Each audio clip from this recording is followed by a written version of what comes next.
কলকাতার নজরুল মঞ্চে গতকাল রোববার বসেছিল তারকাখচিত টেলিসিনে সম্মাননা প্রদানের ১৬তম আসর।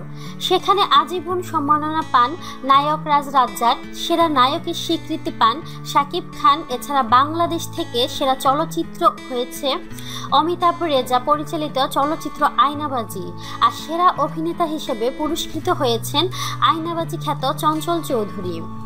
পুরস্কার গ্রহণের আগে শাকিব খান এনটিভি অনলাইনকে বলেন, আমার অনেক ভালো লাগছে যে কলকাতায় এসে আমি পুরস্কারটি নিচ্ছি। এখানে আমাকে সেরা নায়ক হিসেবে পরিচয় করিয়ে দেওয়া হচ্ছে। এটা আমাদের কাজের ফল, কারণ বাংলাদেশের মানুষ ঘরের টিভি দেখে, সেখানে দেখেই কলকাতার একজন শিল্পী বাংলাদেশে স্টার হয়ে যেতে পারে। আর কলকাতায় আমাদের কোনো টিভি চ্যানেল চলে না, যে কারণে এখানে এসে ছবিতে অভিনয় করতে হয়। তারপর কলকাতায় সিনেমা হলে বা আমাদের ছবি মুক্তি দেওয়া হয়, এরপর আমরা এখানে পরিচিতি পাই।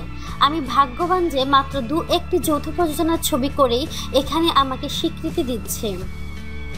যৌথ প্রযোজনার শিকারী ছবিতে অভিনয় করে শাকিব এই পুরস্কার পান। তিনি আরও বলেন, আমি আজ একদিনে শাকিব খান হইনি। বাংলাদেশের টেকনিশিয়ান, সহশিল্পী আর দর্শকদের ভালোবাসার ফল এই শাকিব খান। আমার এই পুরস্কার আমি দেশের মানুষকে উৎসর্গ করলাম। সবাই দোয়া করবেন আমি যেন বিশ্ববাসীর কাছে বাংলা ছবি নিয়ে যেতে পারি। অনুষ্ঠানে সঙ্গীতের জন্য আইয়ুব বাচ্চু, হাবিব ওয়াহিদ ও কণাকে পুরস্কার দেওয়া হয়। বাংলাদেশের রাজ্জাকের পাশাপাশি কলকাতার রণজিৎ মল্লিককেও আজীবন সম্মাননা দেওয়া হয় এবারের টেলিসিনে অ্যাওয়ার্ডে। এর আগেও বছরগুলোতে বাংলাদেশের জয়া আহসান ও নায়ক ফেরদৌস এ পুরস্কার পেয়েছেন। টেলিভিশন ও সিনেমার শিল্পী কলাকুশলীদের নিয়ে ২০০০ সাল থেকে এই অনুষ্ঠানের আয়োজন করা হচ্ছে। ৪টি বিভাগে ১৮টি শাখায় এ পুরস্কার দেওয়া হয়।